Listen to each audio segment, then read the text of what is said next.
Welcome back to the LCS Academy, ladies and gentlemen, powered by Verizon. I am Mazel, joined by Joshi and Desrex yet again. After the first game, we got to see a Belveth in Academy, and what a game it was. We'll get to that in just a little bit, but we have a little bit of fun in store here as it is halftime. Let's have a little bit of a halftime show, shall we? It is 2 truths and a lie. I have picked 4 players. I have 3 statements per player.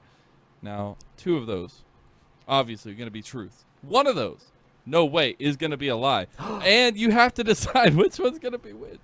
So, now, Lennon, yes. I do have to say, you've been having the third one be the lie quite often. You got to mix it up on I'm going to to do the same thing this time around. I don't know what you're talking about. It's always C. It's always C. That is what I learned in school. It's always C. Anyways. No, I'm going to change it up today, all right? You're not ready for it, Joshi. You're not ready. ABC. Anyways, first player that we're going to be covering is CLG Academy's jungler, Rosethorn. All right. First statement. It's going to be his favorite animes are Attack on Titan and Hunter x Hunter. Pretty stable, pretty stable. First competitive team was Team Bologna Sandwich.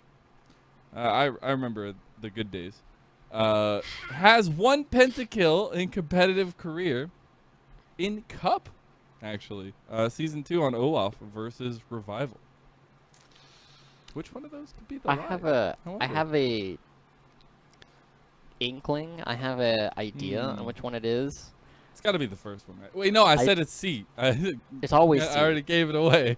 I think it's B, mostly just because, you know, most of the amateur squads at some point I have at least heard of them, but I think that Rosethorn went directly from Scouting Grounds into Team Academy, and I don't remember a Team Bologna Sandwich. Yeah, I don't remember one either, so I actually think it's B as well. I'm following through. You guys are correct. Let's go! It was Team Fish Taco Greed. Is actually then he went to Team Fish Taco. See, that's a nonsense name that makes more sense. Yeah. Yeah. See, you know, if you had just said Supernova, we'd have to be like, wait, was he ever on Supernova? I thought Team Bologna Sandwich was good. Supernova. I mean, I thought it was like a sandwich. Taco is a sandwich, kind of. Like, yeah, I respect it. I respect the teams we have in Proving Grounds, Taco Gaming, Big Duck Energy. Large. I need a Team Bologna Sandwich now. Like, if I don't see that next split, I'm going to be upset. His favorite anime is Attack on Titan, Hunter x Hunter. Pretty good duo there, I would say. I still have not actually watched all of Attack on Titan, though, sadly. And the pentakill on an Olaf in Cup. That brings back good memories. A little bit of nostalgia there. But let's go ahead and move on to our second player. All right, you guys ready? You guys refresh, ready to go. Refresh. It is Cloud9 Academy's ADC King. I'm going to go ahead and start off with my 3 phrases, all right? Now, you saw that one. It wasn't C, right? And Joshi, True. You got... Are you watching? I'm doing some crazy stuff here, man. Doing some crazy stuff here. All right. Back to King from Cloud9 Academy.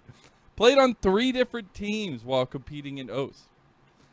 Was a part of the legendary Mammoth Squad that got multiple members signed to successful NA organizations. Also joined the Dire Wolves under the name Best Ever in all caps. Which one of those could possibly be the lie? Oh, man. Okay, so I know he played for Mammoth. I'm pretty confident he played for Order at some time, and using context clues, if he also played for Dire Wolves at some point, then that's 3 teams. I know he was on Mammoth, and they've had plenty of success. So I'm going to have to guess that it's C that's the lie. I don't know. Are you sure? I told you I was changing it up, Joshi. Are you think sure? So. I'm locking it in. Are you sure? I feel bad because I'm saying the same exact thing. You know, we have to research these players, so we do see the teams that they're on, and I've seen the exact same teams that Joshi said. So, the only one that doesn't click is C. It was C.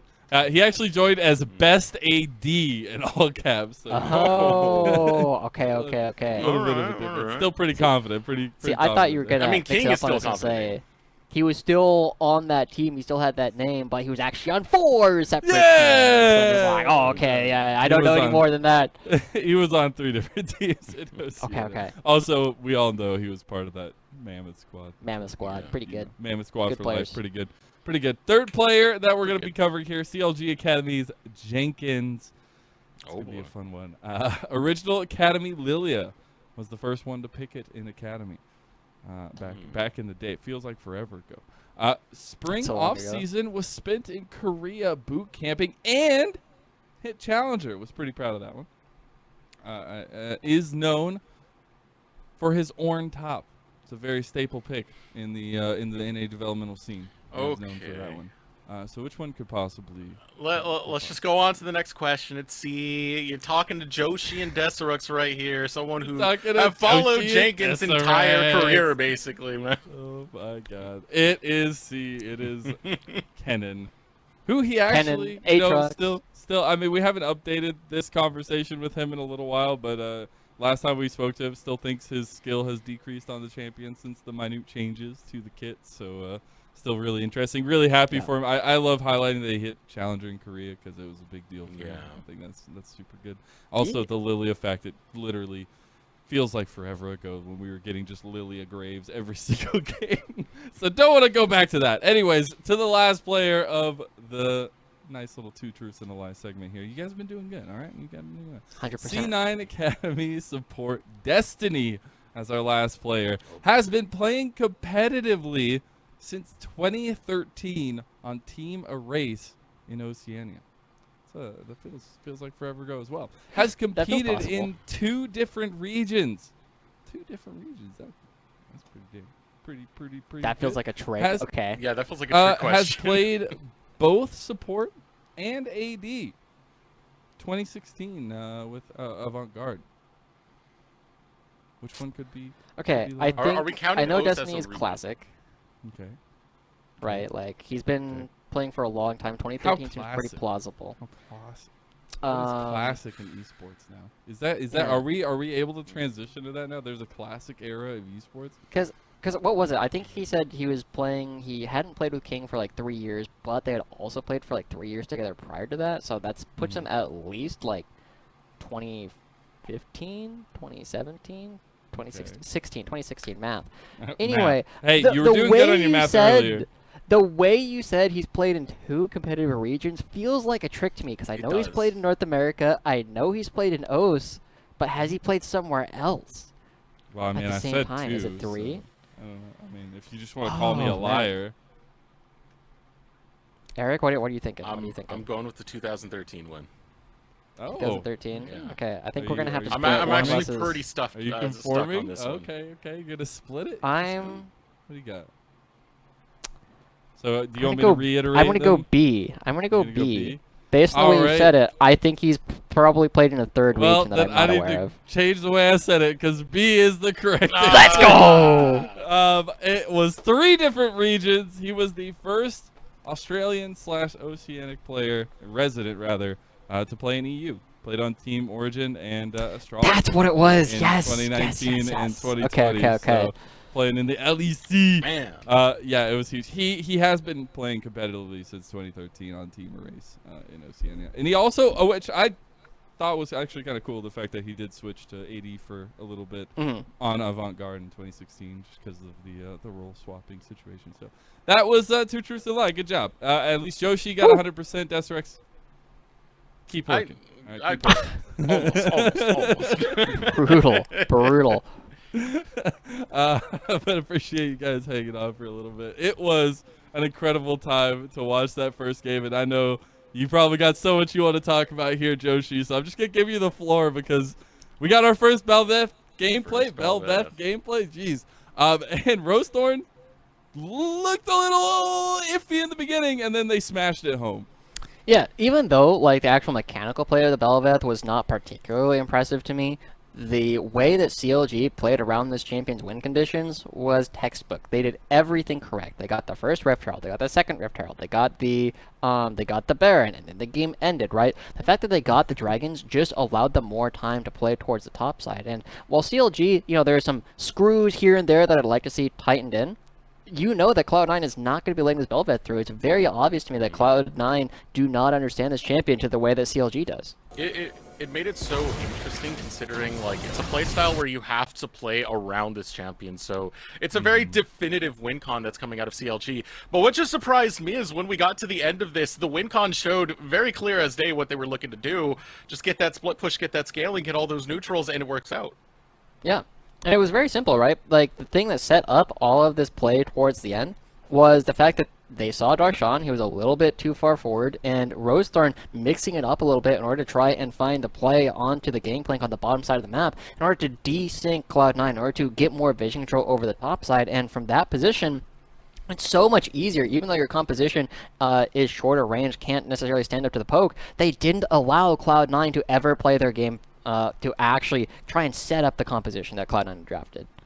Yeah, I think the most interesting part was that like final little iteration here where they just completely pushed through with those fishies, as you like to call it. I guess it wasn't years later, but it was like deja vu to this position because they were able to just snowball. And I love that you guys pointed out, like, they were just utilizing the base of C9 and the spawning mechanics of them to kind of punish them. And yeah, yes, I think, as you were saying, the mechanics and things can use a little bit of touching up, but I love to see CLG firing on all cylinders together, right? Yeah. And so the one other thing I want to do as we start looking towards the next game, right, is it's really hard in these kind of games to try and get like a good read on how hot CLG are feeling individually, because I think Meech was probably the most mechanically impressive member of CLG to me in this game, but the players we really wanted to focus on, we know that Meech in his debut has been looking quite good so far, but the veterans, Triple and Jenkins, yeah, let's be real, Darshan Clap Jenkins. I'm gonna flip that one on you. Ooh. I don't think Meech looked absolutely phenomenal in this one. I think it was by proxy. I think it was Breezy who was the standout player for the bot lane there. A lot of what Breezy was able to do on that recon, those engages, to keep the fights going and to keep Meech safe to pop off in those fights, Breezy was big. Yeah, I think finding a way to take everybody and find improvements is what I want to see for CLG, because they get the win, they get the Bel'Veth out, they get the kind of strategy that they were looking for to work on stage. But now what do we see in the second game? What happens when we see a wrench thrown in the works or something else happens? Bel'Veth gets banned away and we don't get to see that strength come through in the new champion, and how CLG bounce back and continue to win forward, because now the champ select is ready. We'll go ahead and see if Bel'Veth gets through again. If fishies happens, if we get more, if we don't, bans away. We'll see. Joshi and Desrex, so let's see what happens. Game 2. Bye, Lennon. Okay, right. side swap, Bel'Veth fan, immediately. There's no way this champion was getting played again. The big thing that I think I kind of want to focus on, right, is kind of what you called out towards the end there, Eric. Breezy did step up. We said multiple times throughout the last cast that CLG, with fewer tools to be proactive, were dictating when fights were happening, and that was mostly off of the back of Breezy, so props to him. But we also know that on the flip side of that, one of the criticisms we've had of Destiny over the most of his career is that his trigger pull, his ability to actually get fights started, is not up to par with the rest of his gameplay. He's a great enchanter, but his Leona didn't really have a whole lot of opportunities to play in that last game, and that's something that we can look at Cloud9 to kind of fix. With fewer enchanter bans coming through right now, you know Destiny is going to find himself on something he's more comfortable playing. Yeah, the first pick for Cloud9 is going to be that Wukong, so not grabbing their bot lane just yet, but they do have that on the next rotation, because CLG already looking towards that lane. Zeri's going to get locked in for Meech once again. He looked all right on it. A lot of that was the pop-off of Breezy, who had the most kill participation in that game. 14 kills he was involved in of the 15 in that last one. Zeri locked in and going for the Udyr. I was gonna just outright say he was gonna lock in Viego again, but now I'm completely wrong on this before I can even say it. Yeah. So, I mean, this is the kind of composition where we start looking at the Seraphine once again, right? I said, if you guys aren't playing Seraphine on 12-12, you're never going to play it, right? This champion has already been very, very good. Both these compositions already seem to make sense to have a Seraphine on them. But the big thing that we're going to look at is Meech on the Zeri, right? Well, he might not have been the most impressive to you, Eric, right? He was still the player on CLG who I think had the most mechanical play. Even if he wasn't necessarily getting things to start, he was able to maneuver around in these team fights. And as the Bard is starting to get picked up for Cloud9, they're still running out of ways. They don't have great ways to actually deal with Meech. I'm looking around right now because I wanted to see if Meech has played it this year. Not Meech, excuse me, Rosethorn. This will be his first time this year that he's pulling out. This year or the split? This year, actually. Okay. Yeah. I thought he played at least once in spring, but no. I mean, if you're looking at the numbers. Yeah, I've got the numbers right there. So, yeah, busting out the Udyr once again. And with a lot of the enchanters we've been seeing be pushed to the forward, especially both in the mid lane and the support role, you know, it's no surprise to see champions like Udyr and Xin Zhao suddenly start to pop up again. Yeah. But I gotta say it again, guys. Seraphine, 12-12. If you're not playing at CLG Academy, like, your LCS team has been playing this. Luger, one of the best marksman players we've seen, has been playing this champion, guys. Like, get on this train already. But right now, CLG, they are all ready. They're still in a spot where they have a very straightforward composition. They have a big old bear man running forward. They have Meech, who has a big front line to play behind on lots of shields and lots of movement speed to play around. And so now Cloud9, they either have two options, right? They already have the Jinx and the Lulu. They can just choose to try and DPS check CLG back, or they can try and kill Meech. And so they still have freedom to try and pick which way they want to play, but they need to find like another assassin, another diver, another person that can get on top of Zeri in order to allow Cloud9 to try and play the reset to allow Jinx to really pop off. So with the bot lanes and jungles locked in for both sides, bans coming out are going to be targeted for the mid lane out of CLG as they take away the Ahri and the LeBlanc. Top lane focus out of Cloud9, banning away from Jenkins' champ pool. Gangplank, Camille. Still will be the counter pick for Jenkins, so lessening what that counter pick is going to be for Cloud9, but first pick on this second phase over to CLG. Yep. And I'm expecting Triple to try and grab something here. Typically, he was that Ahri player. He's been known for his Azir in the past. So this is this opportunity for him to really threaten copy, to really find some opportunity to play. Because this Azir has a little bit of tools to be aggressive in lane, but it can also team fight, right? Like, this champion has been incredibly versatile over the years. And Cloud9, they're matching it with Darshan's classic Nari. He's been blinding this in situations where I haven't been super excited about it historically, but it's Darshan. It's Dar. Like, these two champions are so powerful when paired up with each other, and we already saw that Darshan really was beating up Jenkins. And we're already seeing the team fight potential coming out of Cloud9 Academy's composition, and it's going to be exacerbated as the Orianna gets locked in. So you're going to have that Shockwave paired along with the Cyclone. Lots of setup coming out for Cloud9's team fight. Yeah, but the one question we are always going to have as we see this Aatrox get locked in for Jenkins, a decent matchup into the Gnar, is how does Cloud9 interact with Meech? How does Cloud9 interact with Triple? Because while the front line, while Rosethorn is probably going to be kind of sad and Jenkins will not be able to really interact super heavily unless he finds a flank, Triple and Meech, there's only one person who can easily get to them. That's going to be Shaden on this Wukong. And while he has had a good season thus far, he actually needs to be really aggressive with his flanks. He needs to try and find some way to find that first kill, because it's going to take you too long to kill Aatrox and the Udyr. Yeah, and the response that CLG can have on a lot of these flanks is big. The Emperor's Divide is already a big one, but the shielding you can get from Breezy on this Karma can be applied to the entirety of the team. So there's so much to defend the backline of CLG Academy. Really, Cloud9 have to come together as a whole unit and make sure that this crowd control that they've drafted so far clicks together and is layered smoothly together. So for Cloud9, right, we are going to be looking, like you said, if they can layer all this crowd control on top of each other. If it is going to be this big wombo combo. And Cloud9, they weren't necessarily able to line up and set up these pick potentials or establish battle lines in the last game, which is what we were really needing them to do. And CLG did a good job disrupting that. And so that's going to be a very similar theme to what we're looking at in Game 2. Can Cloud9 establish their battle lines? Can they find some of the flankers? Because I think by default, I look at CLG's composition and say, yeah, this composition is easier to play. Yeah. Yeah, I see the exact same thing on that one with what CLG have drafted. As we are now ready to hit the Rift, CLG Academy versus Cloud9 Academy. Game number 2. Will Cloud9 make the bounce back after dealing with the fury of Bel'Veth? We'll find out right now. Yeah, we know Cloud9. We've been saying this over and over, Eric. Cloud9, we're expecting to be one of our top 2 teams by the time we actually get towards Proving Grounds. By the time we actually finish the season, you know, Cloud9, their record might not show up by then because they have dropped enough games in the first round robin due to a number of different substitutes coming in. They had a Lauren playing for them for a little while. They didn't necessarily have King and Destiny because they were playing in LCS. Cloud9, we know that they play very well. They are incredibly mechanically gifted. They just didn't look like they understood their win conditions last game.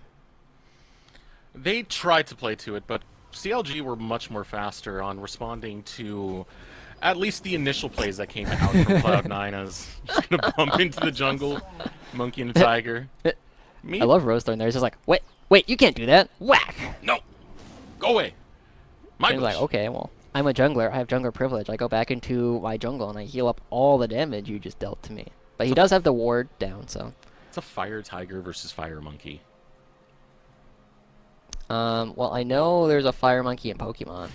It's one of the starters. Infernape? There's also Chimchar. Mr. Critical Role. Fire monkey over there. There you go. We got lots of fire monkeys, and right now, we're gonna have to fire some of the monkeys who keep talking about this crazy thing. But it does feel like we're in a very similar situation to what we were looking at in the first game, right? I feel like CLG are kind of happy to take this game in a number of different ways because they have different strengths on their composition that they can really play towards, right? They have some mid-game spikes in the Aatrox and in the Azir that can really start to impact the game on one item.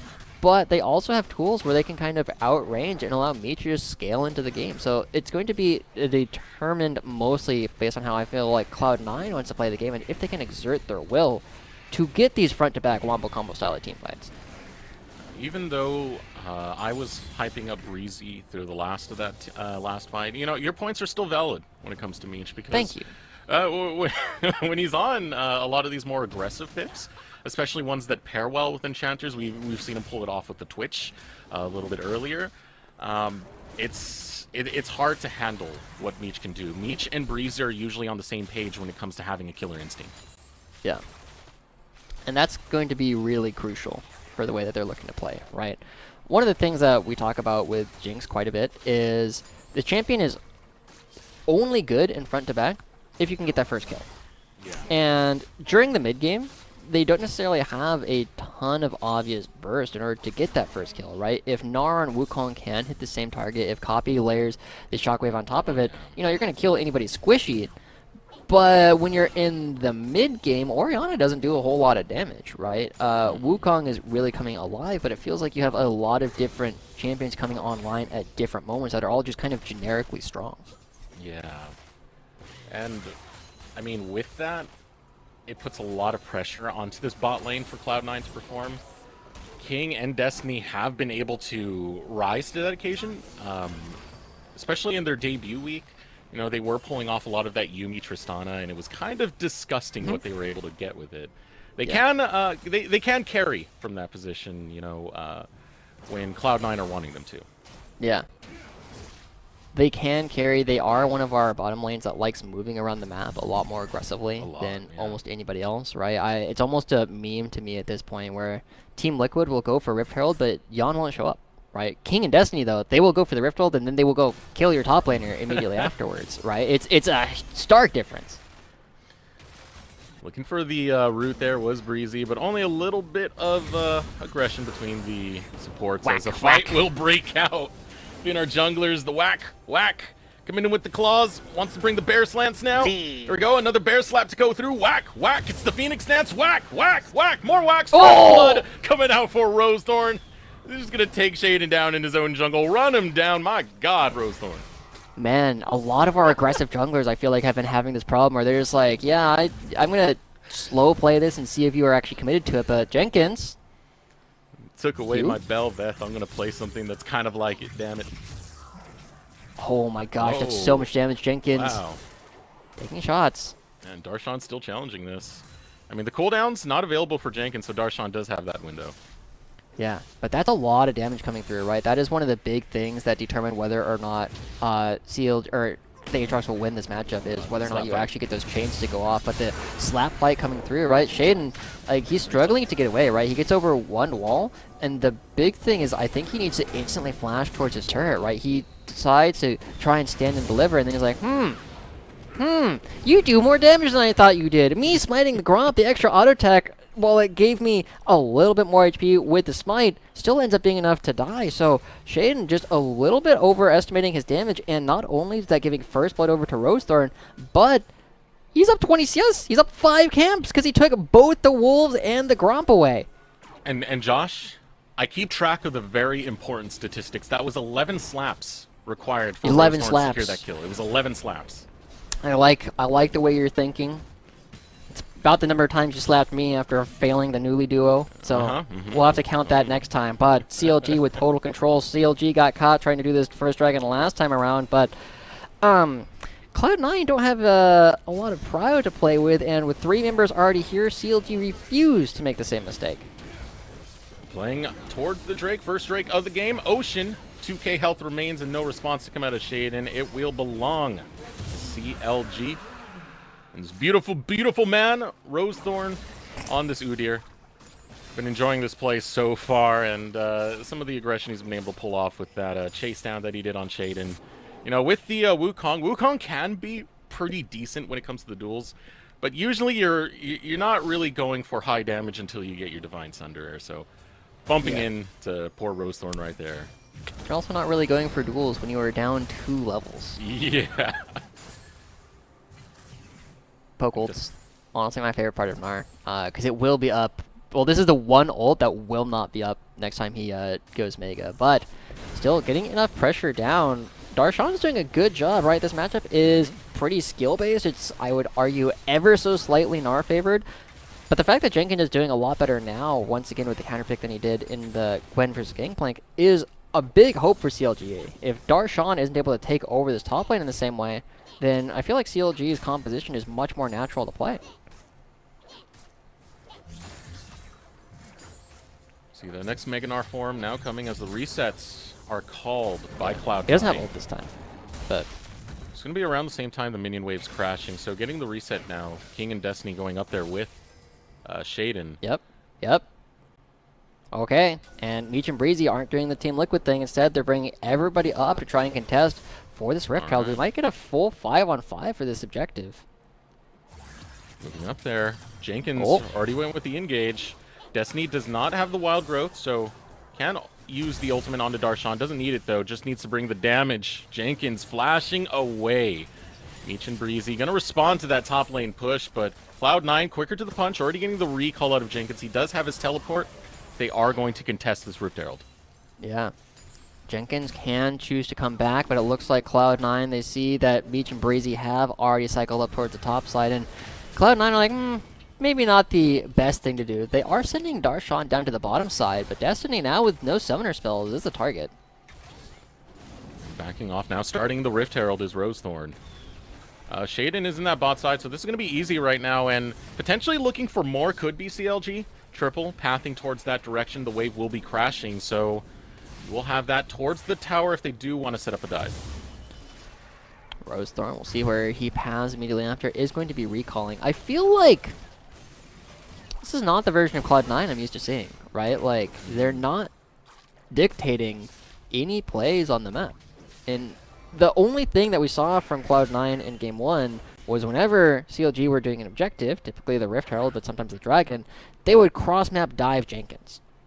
That hasn't happened this game, right? The Dragon has gone down, and Jenkins was totally fine. The Rift Herald has gotten picked up, and Jenkins, while he had to flash, is totally fine. Darshan looks like he's preventing Jenkins from actually farming by establishing a freeze, but all the plays that we saw coming out from Cloud9, while they're more difficult now because Rosethorn put Shaden behind, this is going to be very dark for Cloud9. It feels like the walls are closing in. Yeah, I think Shaden's having a hard time finding a plan of attack, somewhere to go in to get Cloud9 into this one, as Darshan, again, with the poke ultimate.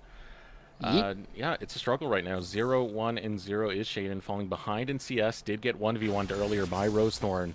And it's going to be up to him to try and make a play happen, because nowhere else do you really have any strong potential of damage to take down these kills. Jenkins, once again, just messing around with Darshan over here, but Darshan playing off those cooldowns. Yeah. I mean, that's the one place where Cloud9 does have another go button. Gnar's unimpressive primary engage, but he can do it in a pinch, right? Like, if you have the animation cancel, if you hit 100 rage while you're in the middle of your hop animation, you can just get that Gnar ultimate down without really any warning coming through for CLG. But that's tough, and as Rosethorn just comes through and smites away another camp from Shaden, the monkey's so sad at this point. He's trying to find something to do, and maybe he dives Jenkins in exchange for another dragon, but that's not great considering the scaling on CLG's side. Rosethorn's on man mode right now. He's come to show up, and you can't blame him. He's been putting in, what, double effort because he's had to play on CLG Faith on top of that for Proving Grounds. True. Been a lot of action coming out for Rosethorn as Simple Charge going to come down into the mid lane. Will secure quite a few plates for Triple. Yeah, I think that's 3 overall. King's going to be getting a reset, though, and after the Rift Herald crashes, CLG are in a fantastic spot to set up for this dragon. They still have their duo on the bottom side. Jenkins won't be able to join, but Darshan won't really be able to come up either, and as Rosethorn choosing to delay the dragon because he just wants to take away more of Shaden's camp. Shaden is so poor. Wow. And Shaden just doesn't know how to reply to this. Keep in mind, Shaden is still a newer jungler when it comes to the competitive scene. He's a solo queue player. Yeah, the stuff he's good at doing, he's very, very good at doing. We've seen it work for Cloud9, but now he's replying to a new type of pressure. Yeah, but does anybody else want to go in on sort of GoFundMe for Shaden's Wukong at this point? Like, he's going to be hitting his Divine Sunder probably around 18-20 minutes. Oh, there's the Emperor's Divide. A Shurima Shuffle onto Copy. Has to run northbound. Burns the flash to get away from Triple. Finally that playmaking coming in the mid lane. Yeah, and Cloud9, they're trying to grab something on the opposite side of the map, but the bottom lane turret is likely going to be going down before this one. Plates are still up, so there's money going over to King and Destiny. Yeah. But Rosethorn's here. Triple's here. Those plates right now so crucial for Cloud9. That pickup, nice. Not much else that CLG can really do because one of their primary engage tools, the Shurima Shuffle out of the 3 that you have in that top lane, can't follow through on cooldown currently. Now taking the reset is going to be King and Destiny. They are trying to cash in, and they're keeping up with Meech over in the bottom lane. Yeah. And I've been curious to note that like Meech and Breezy have been rotating very quickly around, and now Cloud9 are opting into the double 1v2. I think it's because Darshan feels more confident in his ability to at least farm underneath his turret than Jenkins will, on account of being a ranged champion with a little bit of wave clear. So even though like both top laners are kind of getting dookied on right now because they can't really farm, Darshan gets like a minion, 2 minions per wave, whereas Jenkins might get less than 1. Yeah, Darshan's definitely getting the better of it. Jenkins might be getting the worst of it when you see Destiny, the Lulu, the harassment that you can get from just coming in with the Hellpig Splitter Lance. Now Rosethorn trying to set up in the bot lane. Whack. Walking into a bush that does not belong to you anymore, because here comes the Wax ultimate going to be used out of Darshan to keep himself alive from Rosethorn. True, and Jenkins going to be backing away, trying to pick up his own Krog's, but we are seeing the mirror. It's taking me back to, like, what was it, Season 4, when the lane swaps were the thing, and the both top laners just kind of sat in poverty for a little while? Play coming out from Jenkins. Looks to hop onto Destiny, but Shaden is there. Jenkins going to pay some respect and not continue the fight. Turret goes down over on that top side. And again, that is a Cloud9 win condition, getting that turret and funneling that gold on the King. Yeah. And now my question is, right, because Cloud9, they played with Malice during Spring, and Malice was the Udyr, was the Hecarim, was the Evelynn player, the guy who just sits in his jungle and power farms the entire time. They were very used to playing alongside it, but how used to it are they to play against it? Because they should understand a lot of the win conditions as a team on how you should be trying to attack this or what they can do. And now as we see the Divine Sunder come through, we take a look over at Rosethorn and be like, he's probably sitting at about 2,000 gold right now. He's probably got half of a Frozen Heart ready to go. Fight might break out here. Rosethorn caught out, gets caught by the Cyclone. The knockup goes through and Rosethorn goes down. Triple now looking to escape, takes a bit of damage, but Cloud9 playing with this fog of war. Okay. Finally catch Triple, catch Rosethorn. And catching Rosethorn, I was wrong. He wasn't sitting on a ton of gold, but he does have a much more expensive mythic. So it is still a situation where Cloud9, they do a good job picking him up. And this is the first proactive play they've really made this game, right? Everything else was a bit of a trade on the map, but this time they pick up Rosethorn. They grab themselves the first Rift Herald between the 2 games after seeing CLG pick up the first one both in the first game. But CLG, they still have control of the mid lane, and can Cloud9 even walk in the more dangerous way? I don't think so. They might just lose this turret. Yeah, the assault coming from Meech and Triple. Now Shaden looking for an engage. Out comes the Emperor's Divide. Going to push Shaden right on in, but Meech now looking for the retreat. Gets polymorphed as part of the process from Destiny. Turret goes down. CLG will be able to claim it, but I still am keeping my eyes onto King. He's still farming well. He's still been collecting turrets. He's the big point that Cloud9 are trying to play around when it comes to these fights. So, he's going to be the one that needs to find that reset in the next fight, right? In about a minute. We talked about this a lot, Eric. It's the team fight timer. It's the team fight. Kind of like team fight tactics, but with way fewer minions on the board. And now, as we start looking towards the bottom side of the map, CLG, they have a really big front line. Everybody on their team is on a Mythic, but so is Cloud9. And so Cloud9, they have a lot of one-item wake-ups. Wukong is very strong. Gnar is very strong. Jinx is decently strong, whereas I feel like Meech, like, he has the movement speed, but does he have the damage that he can bump out? We're going to have to see in the next 20 seconds as Dragon is spawning. Cloud9 getting positioning onto the river. A little bit of caution, though. So Rosethorn waits in that bush, will cut out the positioning. Darshan with control over in the bottom lane will have priority, so the rest of Cloud9 will play towards that lane. As it is very heavily pushed in. CLG will have the main priority of the river, though, as they start clearing out that vision, sweeping the wards. Riptail going down into the bottom lane to continue that push with Darshan. Will crash into the tower, while CLG position for Drake. Yes, Dragon gets pulled down. Remember, Jenkins can look for a flank here. He's a big team fight player. Can King get a reset? The big question right now for Cloud9 in this team fight. Shaden secures the Drake. It goes over to Cloud9. CLG, too cautious. They don't want to go with the fight right now. But Cloud9 might make them. Rosethorn positioning forward. Triple over the wall. And Drake just secured for Cloud9. A lot of respect paid by CLG. Yeah, a little anticlimactic overall. CLG not able to really find their way in. Remember, they don't have, like, great tools. Their only real go button is triple with a Shroom and Shuffle. But never saw an angle. Never looked for his way in. And so it's just a smite fight between Rosethorn and Shaden. And Shaden comes out on top this time around. Still down 1,300 gold.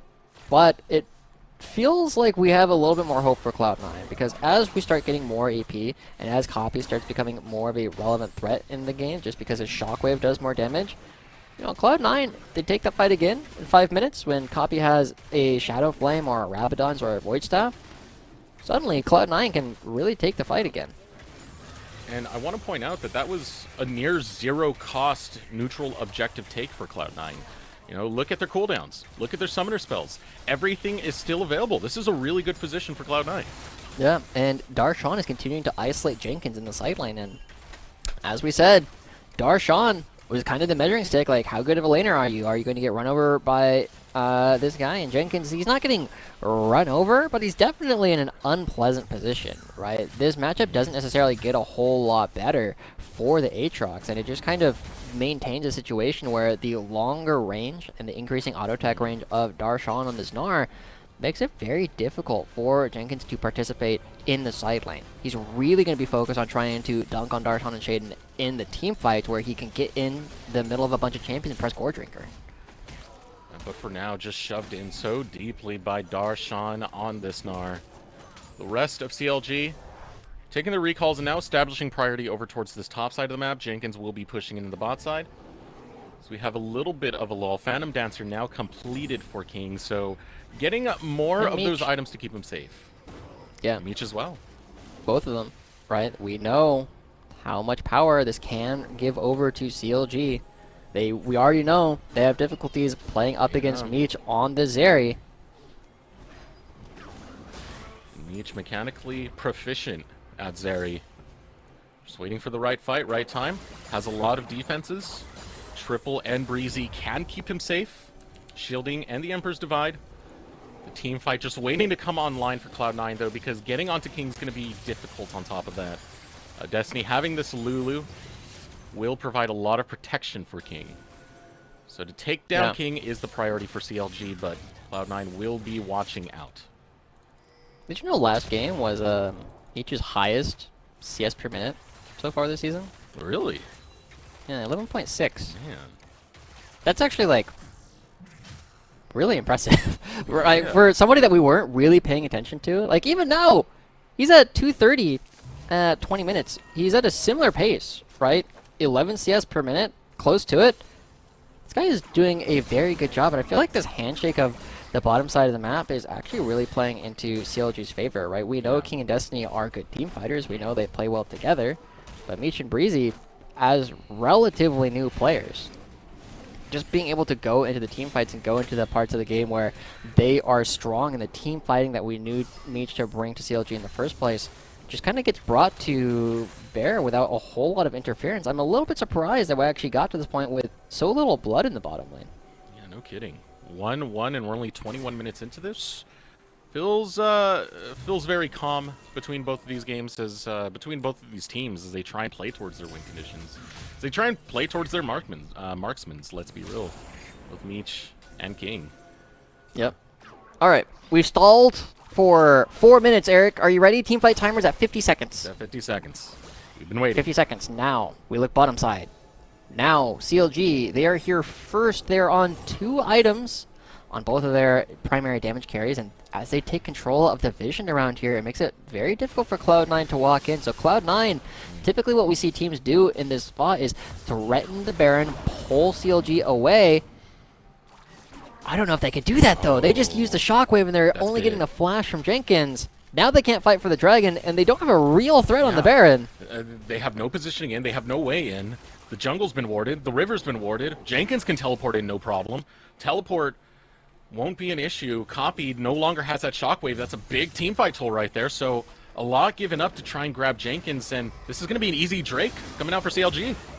Yeah, so we'll see how much Copy can get, right? He's doing a lot of damage right now. Jenkins doesn't yet have the ability to kind of waddle in and actually deal with Copy, so you know, it should be a little bit of damage on the top lane turret, but not going to be finding a whole lot beyond that. And this feels like a situation where neither team feels particularly comfortable going for engages. So that's why we're devolving into this incredibly heavy macro game where it's like, well, okay, you have 3 members over there, I have 3 members over here. We will do different things on the map at the same time. Engage on a Meech, looking to take down Meech, but Meech just hopping over the wall. We'll get to safety. It's his flash burnt, so you still are going to get that. Shaden losing his flash in the process. Yeah, I mean, even trade, right? Like, if Shaden is giving up his flash, now we're putting a little bit more pressure onto Darshan, on the Gnar, on one of his best characters in order to get onto Meech, because now Meech doesn't have his flash. So it is a situation now where Meech will have to play a little bit more defensively at the beginning of fights, but he had to do that anyway, and now Darshan, this is very similar to game 1. Here comes Rosethorn, the bear slap onto Darshan, teleport being channeled right now. Copy joins the fight. Shockwave going to be used onto Rosethorn. Rosethorn still surviving. Very tanky, but wailing away onto that health bar, getting lower. Rosethorn walking out. Super Mega Death Rocket just sidestep, but Destiny with picks will take down Rosethorn. Okay, Rosethorn almost getting out, but how much do Cloud9 actually get off of this, right? They get the bottom lane turret. They're going to be looking for this second turret, but they have to respawn. It feels like another trade is going to be happening as we see Triple just pushing up in the top lane. Darshan will probably teleport in order to stop it. Shaden and King clearing out over in the mid wave. Now teleport looking to come out here. Here we go. Play going to be made out of Darshan. Going over towards this top side. Doesn't get the flank though onto Breezy and Meech. Doesn't have the Mega Gnar form either. He's just going to catch the wave. He can't get the fight. Yo, okay, we got to also keep track of something real quick, Eric. Meech is at 282 CS at 24:30. Holy crap. Right? I don't know what the record is for fastest to 300 CS, but Meech has got to be decently close at this point. Yeah. Let's start paying attention to when he actually gets to 300 CS, and we will take a clock and we will have to ask our stats guys later on what the fastest actually was for 80 carries, because it is kind of wild that both 80 carries, 280-ish CS already at only 25 minutes. This is just a farming game right now for Meech. He hasn't really been in too much of action, as this game really hasn't had that much action in the grand scheme of things. Yeah. But I mean, Meech is playing to the better way of it. One more wave to go, and he's going to make the 300 CS point in 25 minutes. Durability patch, good for 80 carries. Wild take, I know. Okay, how many minions does Meech get here? Because I'm a little bit more invested in that, whether or not we can set a record for CLG. 95? 6? All right, almost there. 97? 7, 8? 99, 300. 25, 36. 25, 36, 300 CS coming out for Meech. He's just not involved in fights, and Rosethorn, Rosethorn wrong spot, but Darshan doesn't have the Mega Gnar. Can't get the lockdown to make sure that Rosethorn's going to go down, and would have been a good time to get a pick because right now Cloud9 are itching for a priority over on that Drake. They need to start rotating over there. It's a minute 30 before that does spawn, and you don't want to fight into CLG. If they have the position there, if they have the vision there, they do have a good team fight. So, minute 25 before the Infernal Soul, before these teams are forced into conflict. What is this? Oh, checking the Baron. Just trying to make sure that it's not happening. Hitting Darshan. Can't believe going for friendly fire in a game like this. You can't even hit him. There's no Renata in this game. This is where the game starts to get scary for me. When we're heading into later stages, and we start to see what Azeri can actually do, how fast they start to move. Oh, now they're hitting. Haha, you have no rocket. I get a hit. Oh, this is spicy right now. Darshan, he knows something's up. He does spot out triple, so gonna call it off. Something fishy. CLG. I respect the attempt. I definitely respect the attempt on that. Okay. Rosethorn's gonna be late though, right? This attempt does mean that CLG will not be in time to set up initially for the upcoming dragon, but that damage coming through from Meech already really chunking out a lot of people. And CLG, even though Rosethorn is going to be ever so slightly late, even though they don't have position initially, this is it, right? We talked about this earlier. Cloud9 could do this in order to try and pull people out of position from the dragon. CLG can threaten. Oh, triple. Shurima Shuffle pulls away Darshan, flashes over the wall, gets polymorphed in the process, but he's already in safety. A play attempted out of Cloud9 to collapse onto triple, but they don't secure the kill on him. Big thing here, though, is Cloud9 still have priority on that Drake, but the Gambit is thrown from CLG. They're starting up the Baron. And there comes the Rocket's going to do some decent damage to triple, but this is getting burned down so quickly. Cloud9, they don't have Smite here. So quick, they're going to take it down. It is secured. Able to grab it is going to be Rosethorn, but we'll see LG go for the fight right after, just over the wall. Triple will run. Rosethorn with the sidestep, still running as fast as he can. Will take that bear form and get out of these woods. CLG, they are going to secure the Baron. Cloud9 will grab the Drake on the back end, but CLG happy with that trade. This game is really tense, Eric. All over the place. You're starting to see people are not willing to go for the fight, even after getting the Baron. CLG in a 5v4 say, no, we don't want to take this fight. We're in a bad position for it. We need to back out, just get what we came for. And while I have a lot of respect for that kind of macro play and seeing that CLG is like, yeah, we don't need to take this fight. We're going to be using the Baron in order to force you to take another aggressive fight onto us later. I gotta say, 3 kills in 28 minutes, not really doing it for me. I mean, for Cloud9 in that last one, securing the priority over towards the Drake, you're trying to get CLG to fight into you. The team fight is there for Cloud9, but CLG is so smart to just say, no, we're not going to fight into this team fighting composition. We're going to go over for the Baron. You secure it. Shaden felt too pressured to secure that dragon on his own on top of it. Yeah, it's like the DARE program. Just say no. Just say no. Ooh, Rosethorn. It's not going to say no right now. We'll put a bear slap onto Shaden. Pew. As CLG hovering between these two lanes, looking to close this one out soon, Josh. And this is what happens, right? When you have the Baron against a team that is struggling to find engages, you will just slowly siege down these turrets. Meech, all by his lonesome in the mid lane, isn't really worried, right? Copy is not going to have the speed with which you actually hit the shockwave in order to take him down. So CLG, as they set up, they're trying to get a lot of gold off of these turrets. They're trying to prevent Cloud9 from finding anything, and I think Shaden still feels just incredibly weak. He's still looking for a second item. Shaden's their big engage. So is Darshan when he has that Mega Gnar, which just ticked right now. Darshan is waiting in the flank, but Rosethorn is spotting him out. And with that Mega Gnar going down, with it getting burnt out, there's no engage to come out of Cloud9. They're not going to take the team fight. They're just going to lose structures and defend their base, turtle towards those inhibitor towers. Now Darshan positioning forward, just chasing out Jenkins and Rosethorn.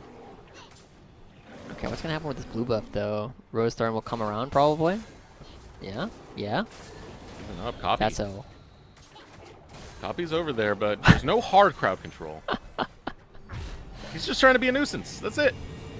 That's the game we're at. Okay, so Meech, 350, 30.5 minutes. This will probably break the record that he just had in the last game, right? Where he was at 11.6. Yeah. But now, can we see the gold he's building towards what looks like a Blade of the Ruined King in order to try and punch through Darshan, and surely this time we get a team fight in 2 minutes, right? We have to. We Absolutely have to. I mean, CLG already positioned over there. It is in the Constitution. So they're saying, hey, we got the Scuttle Crab. You got to fight us now. That's the rule. Yeah. That joke might not be the best time, considering the political climate. But I said it anyway, and now you're going to have to deal with it, Twitch chat. But CLG, they continue to take control. They're looking for a little bit more. And Jenkins has recovered a lot of the deficit that he had. Triple has gone for a couple plays, but they haven't quite amounted to a whole lot. But now, he's almost got his Rabadons completed. And I think that's what is going to really dictate how the next fight will actually go. If he can combine those two rods into a hat, then I don't know if Cloud9 will have the damage to come in. Your weird witchcraft and alchemy. 2 rods make a hat. Yeah, you know, they're like knitting needles. Actually, that is pretty fair. They're needlessly large, so, you know, they are the largest knitting needles you've ever seen, but they will still make that beanie. Thanks, Grandma. But CLG are still looking for their ways. Yeah, they'll make it in time. You know, when Grandma knows your birthday's coming up. Grammy clutched out for triple. Thanks, Grandma. Grandma triple. Can Grandma clutch out for copy in time, though? Because there's 50 seconds left, and I only see the 2 crocheting needles done. Yeah, and he recently picked up one of the needlessly large rods, so I don't think he's going to make it in time. Birthday is a little bit too far back. Grandma's feeling a little bit lazy, but this is it. Surely this fight will erupt Darshan. Darshan's not too far off from the Meganar form. And look how Teleport, where's Jenkins? CLG is. Meech has to run away on the opposite side. Triple gonna provide some defense for him. But Cloud9 getting control over the river. They've lost one of their primary engages in the Cyclone, though, as well as the Shockwave. There's not much team fight left. Jenkins! As Darshan, he still has the Meganar. Jenkins looking to run out, pops the World Ender. CLG on the opposite end, looking to bait out Cloud9 towards this Drake as the Infernal is going to spawn. This would be Cloud Soul for CLG. Rosethorn postures forward, goes after Darshan. The rest of Cloud9, 5-stack. Don't realize that Jenkins is on the flank. Walks on top of a ward. Going to spot him out now. Doesn't have that World Ender, but still has the Gore Drinker. Looking to jump in. It's going to be shaded. Oh, they get it! He gets the steal in time, but here comes Triple. Jumping in. Emperor's Divide goes out, but Triple runs low. Can't flash away in time. He'll be able to drop. Out comes the Shockwave. Secures the shutdown. Now Rosethorn on the run. King he's resetting. Will get the reset, and he is excited to take down CLG. After such a slow game, he will claim a Meech and bring Cloud9 right back into it.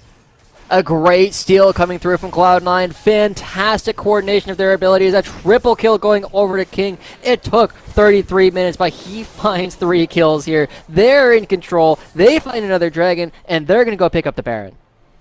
A valiant attempt coming out of CLG, but Shaden clutching it out with that steal onto the Drake, the follow-up.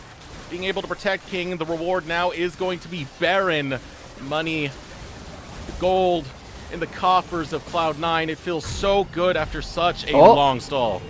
And Jinx got that. One more minion. We're going to hit 400 for Cloud9's King. But here we go. Yeah, Shaden coming through. The Rocket playing a crucial part for Shaden as they get in. But Triple, we asked, he needed to make plays. He goes in, he instantly gets polymorphed, isn't able to throw out the stream and shuffle, and a play from Destiny pressing W at the right time, I think saves the game for Cloud9. That's the reset that they needed. They got it onto the bird, they got it. They didn't have enough damage after that coming out from CLG. And while this game took a long time to erupt, Cloud9, now that they have 3 Infernal Dragons, Orianna hurts. Jinx is absolutely terrifying, and because CLG don't have real ways to get these team fights started, it's really almost impossible for them to try and defend against these super minion waves. Cashing in on all those plates, on all those towers, making sure that King was the benefactor of the gold, is now starting to show up for Cloud9.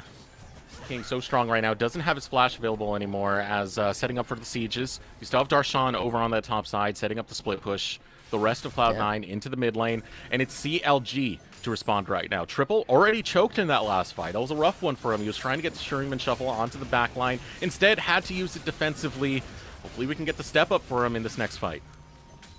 Yeah, you know that Triple, like, in his mind, he's like, oh, F. I have to use this. I have to use my Zonias in order to even just try and stay alive. That's the first turret going down. King resetting. Oh, Breezy almost drops. 200 health left.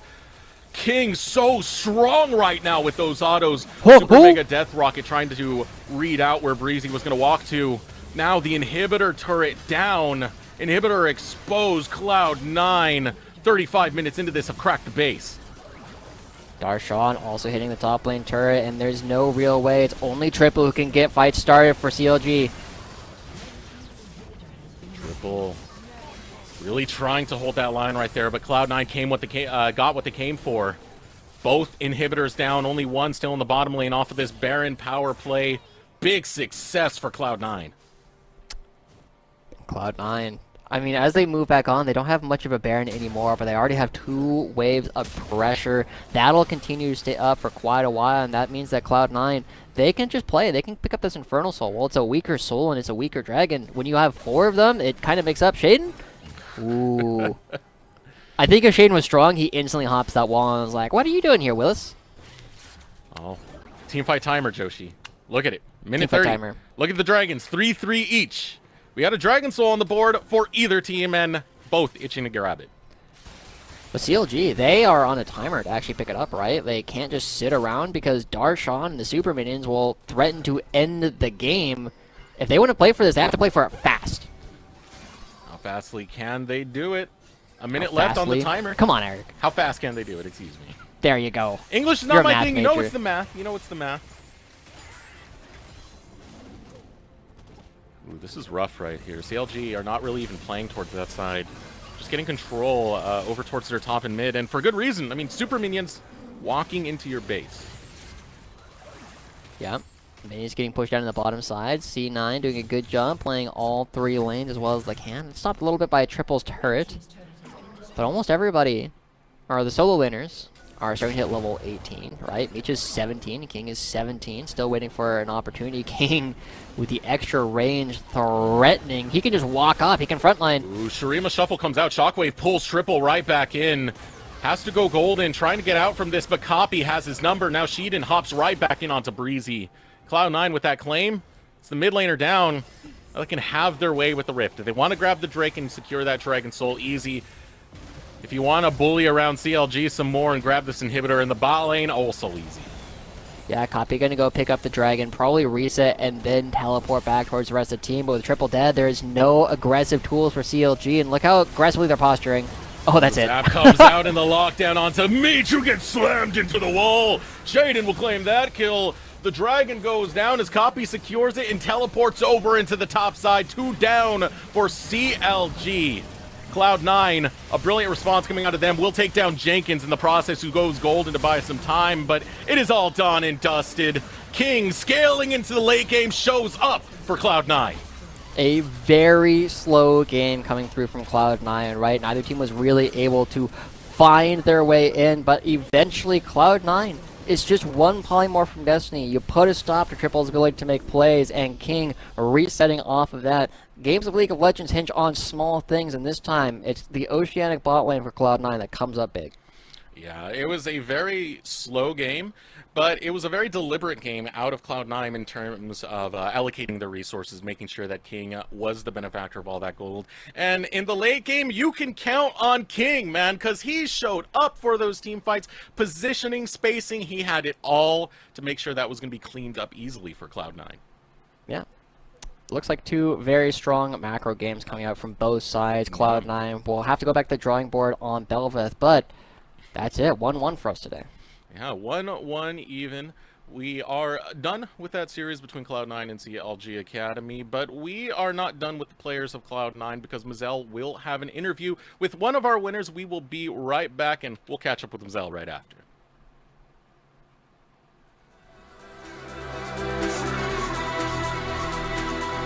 There it is.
Welcome back, and we're here with the Verizon post-game interview. I'm joined by Cloud9 Academy's mid laner, Copy, yet again. Getting to do a little bit of a check-in. First, I got to check in about that series, because my goodness, those Shaden steals into the dub.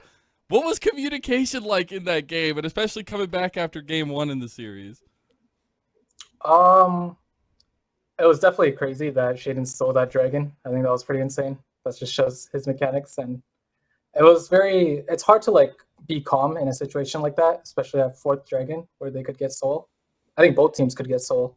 So he had quick decision making. Proud of him, and yeah, he definitely won us the game with that. Now, you guys were also the first victims of Bel'Veth. Do you have any thoughts about the champion? Do you have any thoughts about that first game? Was it just a haymaker out of left field, or? Yeah, I would actually describe it exactly like how you said. Very surprising for us. I think we definitely underestimated Bel'Veth. She's still a champion to be explored. I think she's very new, and we'll definitely figure it out for next week or weeks to come, because she's seems like Riot's new champions are always strong, so always look out for that. They always are, man. They always are. Well, you are getting to the, I guess today is the end of the first round robin for you guys. I want to do a little check-in on first of all, you, Copy. How have you been feeling about the season so far and your performances? At least for today, I don't think I played my best. I think the team really stepped up today, but in general, I think, especially with our roster here now, I think our roster has a very high ceiling, and everything about it, just the atmosphere, our gameplay. I think mid jungle is being worked on right now, but like I said, it has a very high ceiling, and I think we're definitely going to be the best team by the end of the split. It's just we're taking it step by step right now, and yeah, looking forward to it. What, just a little bit of a dive into that. What's your favorite part about working with this variation of Cloud9, having gone through many iterations? That's a good question. At least for Shaden and Destiny, because I already worked with King and Darshan for a year now. They're very funny. I think they bring a positive atmosphere to the team. I think they're willing to int and like do risky things just to like learn and see the outcome. They're very like hands-on learning. I like that. It's very refreshing for me, at least. And yeah, I think us three just get along very well. And yeah, that's about it.